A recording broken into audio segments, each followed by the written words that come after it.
안녕하세요. 64살의 여자입니다. 얼마 전 꿈에도 상상 못했던 무시무시한 일을 겪어 그 일을 얘기하고자 이렇게 사연을 보냅니다. 저는 학교 선생님을 하는 남편을 두고 평생 가정적으로 살았답니다. 먹고 사는데 큰 문제는 없었지만 또 그렇다고 넘치진 않았어요. 그러다 IMF 때 사업을 하던 시댁 쪽이 쓰러지게 되면서 보증을 선 저희 부부도 빈털터리가 되었습니다. 당장 살고 있던 집도 경매를 넘어가게 되자 갈 곳 없던 남편과 저는 고등학생 아들을 데리고 월 20 단칸방으로 들어가게 되었어요. 원래도 공부를 잘하던 아들은 지긋지긋한 가난에서 벗어나야겠다며 이를 악물고 공부를 했습니다. 그 시절을 생각하면 웃음보다 눈물 먼저 나네요. 저희 부부와 함께 쓰는 방에서 아들은 한쪽 구석에 이불을 뒤집어 쓰고 스탠드를 켠 채 밤늦도록 공부를 했어요. 다니던 학교에도 사정을 말하고 쉬는 시간에 강의실을 청소하는 걸로 학원비를 대체했습니다. 그때는 저도 여기저기 일을 다니느라 미처 생각하지 못했는데 이제와 생각하면 당시 사춘기였던 아들은 그런 상황이 부끄러울 법도 한데 잘 이겨내 주었네요. 그래도 그런 노력이 허사가 되지 않도록 수능 결과가 좋아서 다행이었습니다. 아들은 자기가 원하던 대학인 의대에 당당히 합격했어요. 워낙 밑바닥부터 다시 시작하는지라 아들을 의대에 보내고도 형편은 나아질 기미가 보이지 않았습니다. 하지만 그래도 내일은 더 나아지겠지라는 희망으로 남편은 여전히 교직에서 열심히 학생들을 가르쳤고 저 또한 파트타임으로 식당에서 일하며 열심히 살았네요. 물론 아들 또한 군대가 있는 시간을 제외하면 자기 공부하는 것도 빠듯할 텐데 과외 일을 하면서 살림에 도움을 주었습니다. 그런 지옥 같은 시간이 흘러 아들은 성형외과 전문의가 되었어요. 실력이 좋아서 서울 강남 한복판에서도 꽤 유명한 병원에 스카우트 되었고 그때부터는 살림살이가 눈에 띄게 좋아졌습니다. 이때도 저는 식당 일을 계속하고 있었는데 아들은 저에게 이제 그만 식당 일은 관두고 편하게 살라고 했었네요. 하지만 마음의 여유가 생기니 일이 예전처럼 힘들게 느껴지지 않고 또 오래 일해서 식당 사람들과도 가족처럼 지내는 분위기라 집에만 있는 것보다는 하루 몇 시간 나가서 일을 하는 게 더 좋았어요. 우리 아들이 부모가 해준 것도 없는데 이렇게 성공해서 지 엄마 편하게 쉬라고 해주니 말이라도 고맙구나. 하지만 엄마도 이제 몸 생각해서 일하는 시간 줄이고 무리하지 않을 테니까 너무 걱정하지 말어. 집에만 있는 것보다는 나가서 사람들도 가르치고 하는 게 이 나이가 되니까 더 좋구나.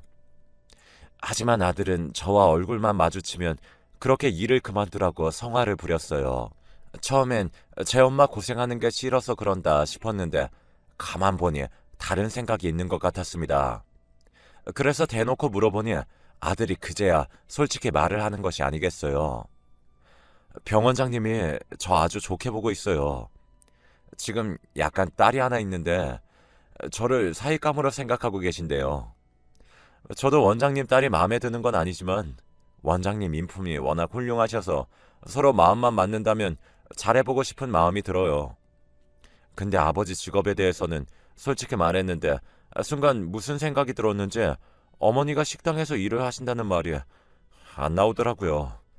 그래서 저도 모르게 전업주부라고 해뒀어요. 죄송해요. 어머니가 부끄러운 건 아니지만 혹여 제 앞길을 막을지도 모른다는 생각을 했던 것 같아요. 아들은 자신의 어리석음으로 절 부끄럽게 여기게 된 것 같아서 죄송하다고 몇 번이나 말했습니다. 저는 아들한테 괜찮다고 이해한다고 말했어요. 하지만 마음 깊은 곳에 조그만 생채기가 난 것도 사실입니다. 그 후 저는 혹여 제 일이 아들 앞길에 걸림돌이 될지도 모른다는 생각으로 일을 그만뒀어요. 처음 일을 그만두고서는 뭘 해야 할지 모르겠어서 멍하니 앉아있기도 했습니다. 그때 많은 생각을 했었는데 나중에 남편이 정년이 되면 지금 내가 느끼는 상실감보다 훨씬 큰 상실감을 맛보겠구나 하는 생각을 많이 했어요. 그래도 사람은 적응의 동물인지라 얼마 뒤엔 문화센터도 다니면서 새로운 생활을 시작할 수 있었습니다. 그리고 얼마 뒤에 아들은 병원장 딸이 한국으로 들어왔고 조심스럽게 만남을 이어가고 있다는 얘기를 들려주었어요. 남편은 일밖에 모르는 아들이 연애를 한다니 마냥 기뻐했지만 저는 이전에 식당 일로 인한 상처가 다 아물지 않았기 때문이었는지 조심스러운 마음이 더 컸습니다. 하지만 며느리를 보고 난 후엔 어디서 저렇게 예쁜 아이가 나타났나 싶은 마음에 닫혔던 마음이 활짝 열렸네요. 며느리는 외모도 예뻤지만 딸이 없던 저희 부부에게 아주 싹싹하게 대하는 모습이 그렇게 예쁠 수가 없었습니다. 양가 집안에서 서로의 아이들을 마음에 쏙 들어하고 또 두 아이가 애틋하게 지내기에 결혼을 더 미룰 이유가 없었어요. 그래서 양가 집안은 서둘러 상견례 날을 잡았습니다.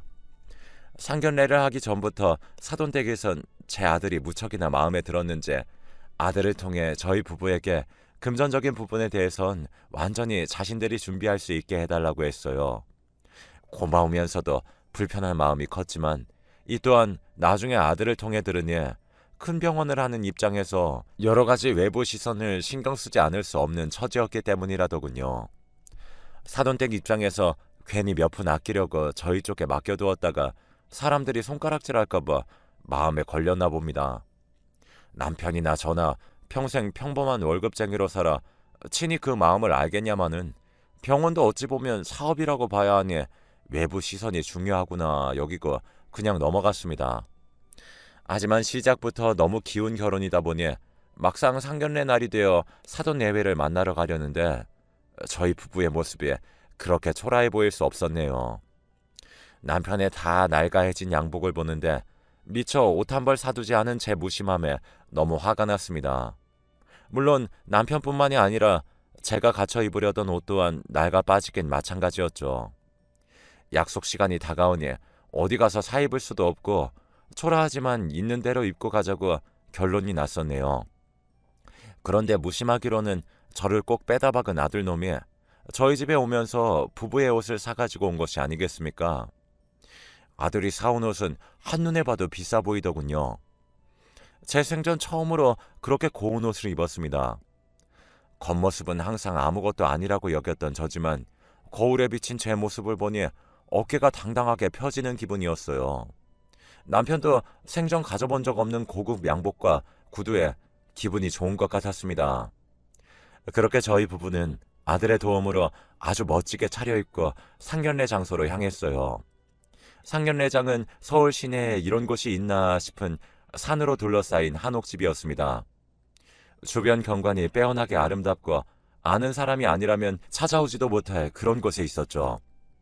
어쩐지 저희 부부가 상견례장으로 바로 가겠다고 했을 때 아들이 그랬거든요.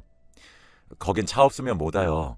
택시 타도 입구 쪽에서 들어오지 못해서 자차 이용해서 가는 게 제일 나아요. 직접 와보니 아들이 그렇게 말한 이유를 알겠더군요. 저 밑에서부터 예약된 차량이 아니면 아예 접근부터 못하는 그런 곳이었습니다. 그날 남편이랑 저에겐 살면서 가져보지 못할 옷과 가보지 못할 장소로 갔던 아주 희한한 날이었어요. 예약된 방으로 들어가니 사돈 내외는 먼저 도착해 있더군요. 저희 부부가 도착하고 한식이 코스로 나오기 시작했습니다. 사돈 두 분은 머리부터 발끝까지 귀티가 풀풀 나는 것이 저희 부부가 아무리 꾸며왔다고 해도 또 비교가 안 되더군요. 그래도 사돈 내외가 이것저것 저희 부부가 혹시 불편하지 않을까 많이 신경을 써주셔서 상견례 하는 동안 점점 더 자리가 편해졌네요. 한참 이런저런 이야기가 오고 간 후 본격적으로 결혼 준비에 대한 얘기가 나왔어요. 바깥 사돈이 먼저 말을 꺼냈습니다. 아드님 통해서 들으셨겠지만 저희 쪽에서 애들에게 이것저것 준비를 해주려고 합니다. 혹시 이 부분에 대해서는 저희한테 서운하진 않으신지요? 저희 자식을 예쁘게 봐주시고 그렇게 아껴주시니 감사할 따름이죠. 단지 비로소 자식에게 마음만큼 풍족하게 해줄 수 없는 게 죄송할 따름입니다. 사돈 내외께서 아드님을 이렇게 훌륭하게 키워주신 것만으로도 충분합니다. 저희 집도 딸을 키워내면서 어쩌다 보니 경제적인 여유가 있는 것뿐이니 그 부분에선 더는 마음 쓰지 않으셨으면 해요. 서로 이렇게 주거니 받거니 좋은 시간을 보내며 결혼 날짜를 정한 후 나머지는 사돈 내외가 전적으로 준비하기로 결정해놨습니다. 시간은 빠르게 흘러 결혼식까지 무리 없이 진행되었어요. 그 후엔 아이들이 양가 집안을 오가며 바쁜 시간을 보내느라 한동안은 저희 부부도 정신이 하나도 없었네요. 오히려 결혼 준비 기간에 할 일이 없다 보니 아이들 결혼 후가 저희 부부에겐 더욱 바쁘게 느껴졌습니다. 한 달가량 정신없이 시간이 지나고 아이들도 조금씩 안정되며 신혼부부로서 더할 나위 없이 행복한 신혼생활이 시작되었네요. 처음 신혼집에 초대받아 가던 날을 잊을 수가 없습니다.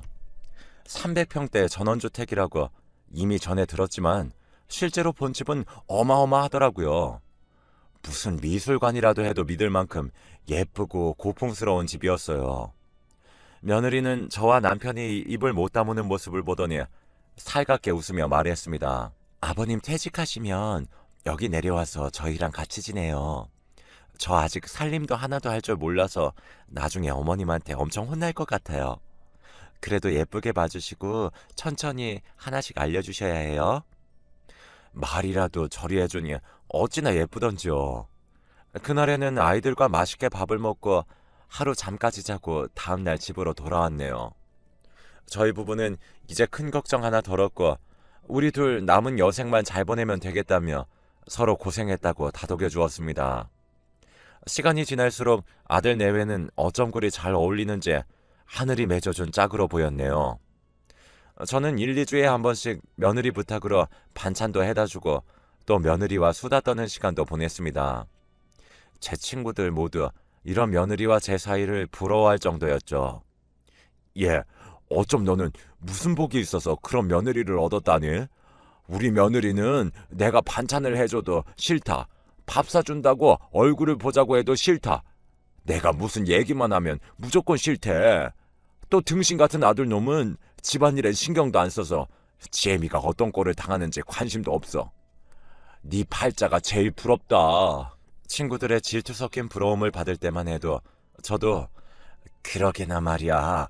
평생 고생이나 하면서 살 팔자인 줄 알았는데 아들 며느리 덕에 요새 정말 살만 난다 얘.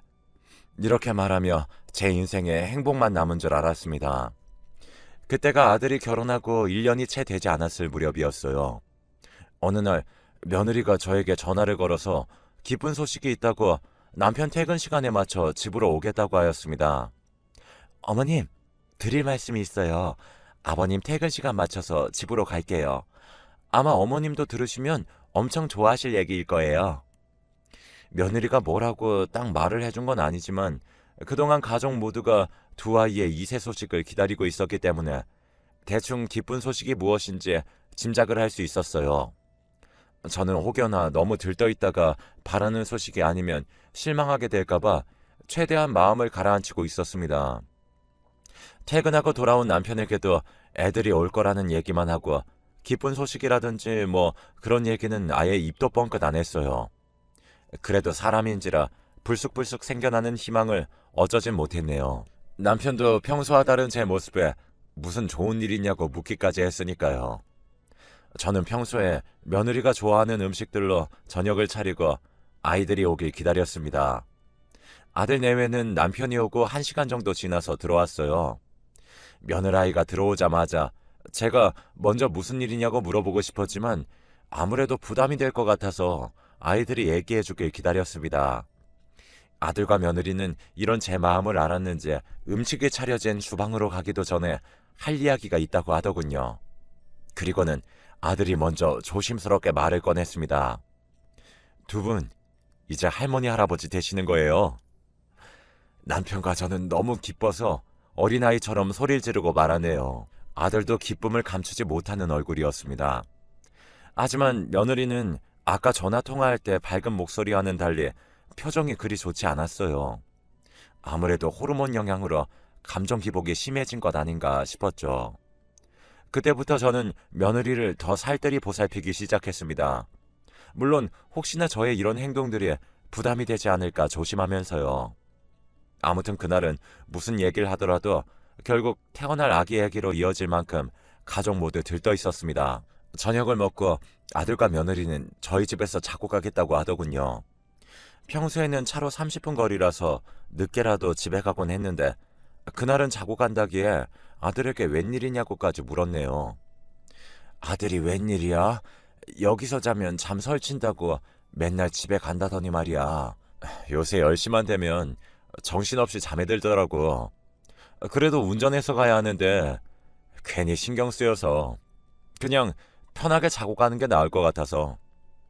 어디 몸이 안 좋은 건 아니고 네가 의사니 나보다 잘 알겠지만 사람 몸에 갑자기 변화가 온다는 건 몸에서 무슨 일이 있다고 봐야 하는 거야. 병 키우지 말고 미리미리 원인을 찾아야 한다. 엄마 말 무슨 말인지 알지? 저는 아들이 갑자기 잠이 많아졌다는 말에 괜히 걱정이 되었어요. 그날 이후로 저는 아들과 며느리 두 아이가 물가에 내놓은 아이들 마냥 걱정이 되었습니다. 제가 이런 마음을 비치니 며느리가 먼저 그럼 신혼집에서 잠깐이라도 생활하며 돌봐주는 건 어떻겠냐고 묻더군요. 그래서 남편과 상의 끝에 일주일에 2, 3일이라도 아들네에 머물며 이것저것 아이들을 돌보기로 하였습니다. 바로 다음 날이 되어 저는 이틀째 옷가지를 챙겨 아들네로 갔어요. 며느리는 임신하고 부쩍 살도 빠지고 기운이 없어 보였습니다. 제가 간 날도 피곤한지 자리에서 일어나지 못하고 낮 동안 내내 잠을 잤어요. 저는 집안일은 일하는 아주머니께 맡기고 며느리 몸을 생각해서 전복으로 탕도 끓이고 아들 내외가 특히나 좋아하는 나물 반찬도 한가득 했답니다. 그리고 나니 저도 오랜만에 바쁘게 움직여서인지 졸음이 몰려오더라고요. 한숨 자고 일어나니 벌써 저녁이더군요. 며느리는 아직도 자는지 2층 방이 조용했습니다. 저는 아들의 퇴근 시간에 맞춰 음식을 차리고 며느리를 깨웠어요. 그런데 며느리는 제 소리에 무척이나 놀랐는지 신경질을 부리며 잠에서 깨어났습니다. 아이씨, 뭐예요? 평소와 너무 다른 며느리의 모습에 저 또한 놀랐지만 금방 미안하다고 사과하는 걸 보며 잠결에 놀라서 그랬구나 생각하고 넘어갔어요. 또 원래 성격이랑은 다르게 잠재된 예민한 사람이 있기 마련이니 별일 아니라 여겼습니다. 하지만 제가 그 집에서 지내는 일이 예전보다 많아지다 보니 잠잘 때가 아니라도 그런 예민한 모습을 간혹 보게 되었어요. 하지만 그때마다 며느리가 빠르게 사과를 했고 웃으며 분위기를 바꾸려 했기에 뭐라 하지 않았습니다. 그러다 한날은 며느리가 도가 넘는 욕을 뱉은 적이 있어서 따끔하게 한마디 하였습니다. 아가, 아무리 네가 임신으로 감정 조절이 힘들다고 해도 그렇게 욕을 하는 건 아니지 않겠니, 예? 다른 때도 욕이라면 자신의 인성을 깎아내리는 짓인데 하물며 네 아이를 품고 있는 때니까 그 부분은 더욱 조심하도록 하거라. 제 말에 며느리가 두 눈이 빨개진 채 울기에 저는 그 후엔 충분히 달래주었어요. 하지만 그 후엔 혹여 제가 집에 드나드는 것이 싫어서 며느리가 저러는 건가 싶었습니다. 그래서 가능하면 제가 가지 않고 퇴근하는 아들에게 집으로 들러 반찬을 가져가라고 하며 거리를 두기 위해 노력했어요. 그런데 또 며느리는 자기 나름으로 제가 가는 횟수가 줄어드니 마음이 쓰였나 봐요. 하루는 전화를 해서 저에게 보고 싶다 어쩌다 얘기를 하며 시간 될 때 오라고 하는 것이 아니겠어요. 그래서 그날 음식을 준비해서 아들 내외 집으로 갔습니다. 원래 생각으로는 일찍 가서 며느리 얼굴 잠깐 보고 반찬만 주고 오는 거였어요. 그런데 반찬하는 시간이 생각보다 길어지며 좀 느지막이 도착하게 되었습니다. 괜히 며느리 눈치가 보여서 반찬만 주고 돌아가려고 했지만 자고 다음날 가라는 아들과 며느리의 말에 그렇게 하기로 했어요. 아들은 저번에 얘기했듯 10시가 되니 꾸벅꾸벅 졸기 시작했습니다. 며느리와 제가 들어가서 자라고 했더니 아들은 겨우 몸을 일으켜 방으로 들어가더라고요. 그리고 저는 조금 있으니 잠이 몰려오기 시작했어요.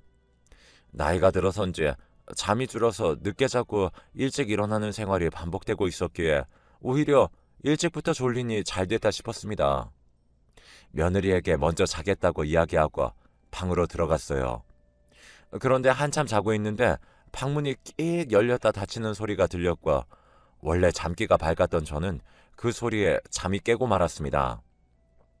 자리에서 일어나 무슨 일 있나 나가보려는데 방문 밖에서 며느리의 목소리가 들려왔습니다. 처음에는 저한테 무슨 얘기를 하나 싶었는데 가만 들어보니 통화 중인 것 같았어요. 저는 문손잡이를 놓고 다시 자리에 누웠습니다. 괜히 저 때문에 며느리가 사생활도 없이 불편해질까봐 그랬죠. 그런데 다시 자려고 누워도 잠이 오지 않았습니다. 또 하필이면 며느리가 제가 자는 방이 있는 2층 거실에서 통화를 하는데 가끔씩 크게 웃는 바람에 잠은 더욱더 달아났어요. 시계를 보니 새벽 1시가 넘은 시간이더군요. 늦게까지 누구랑 저렇게 통화를 하나 생각하고 있는데 며느리가 1층으로 내려가는 소리가 들렸습니다. 저는 잠도 깬 마당에 텔레비전이라도 볼 겸 방을 나왔어요. 그런데 방을 나서니 며느리의 통화 내용이 아주 생생하게 들리는 게 아니겠어요. 1층 주방에서 통화를 하는 것 같은데 바로 옆에서 얘기하는 것처럼 들렸습니다. 그런데 문제는 며느리의 통화 내용이었습니다. 우리 시엄마한테도 먹였어. 근데 많이 먹은 게 아니라 오늘은 좀 신경 쓰여서 못 나가겠고 내일 남편 재우고 나갈게. 이 말을 듣는데 뭔가 이상하다는 생각이 들었어요. 안 그래도 요즘 들어 부쩍 달라진 며느리가 이상하다고 느끼고 있던 차였기에 저는 당장 핸드폰을 꺼내 동영상을 찍기 시작했습니다. 그리고 발소리를 죽이고 조용히 주방 쪽으로 갔는데 정말 경악할 모습을 목격하고야 말았습니다. 며느리는 계속 통화 중인 상태로 제가 가져온 반찬을 꺼내 흰 가루를 섞고 있었습니다. 여기까지 동영상으로 촬영한 저는 손발이 떨려서 도저히 가만히 있을 수 없었습니다. 하지만 며느리에게 들킬까 두려워 엉금엉금 기어 2층으로 올라갔고 아들이 자고 있는 방으로 들어갔어요. 저는 조용히 아들을 깨우기 시작했습니다. 하지만 아들은 약기운 때문인지 쉽게 일어나지 못했어요. 아들, 일어나봐. 지금 큰일 난 것 같다. 눈 좀 떠봐. 끈질기게 아들을 흔들어 깨우니 그래도 겨우 일어나더군요. 저는 아들에게 자초지종은 나중에 설명할 테니 우선은 집을 나가자고 했습니다. 아들은 영문도 모르고 제가 서둘러 말하니 주섬주섬 옷을 챙겨 입기 시작했어요. 저는 그 사이 방을 나와서 일부러 며느리가 들을 수 있게 큰 소리로 말했습니다. 네 아버지가 지금 몸이 많이 안 좋으시다고 하는구나. 지금 집에 가봐야 할 것 같은데 아들, 운전할 수 있겠어?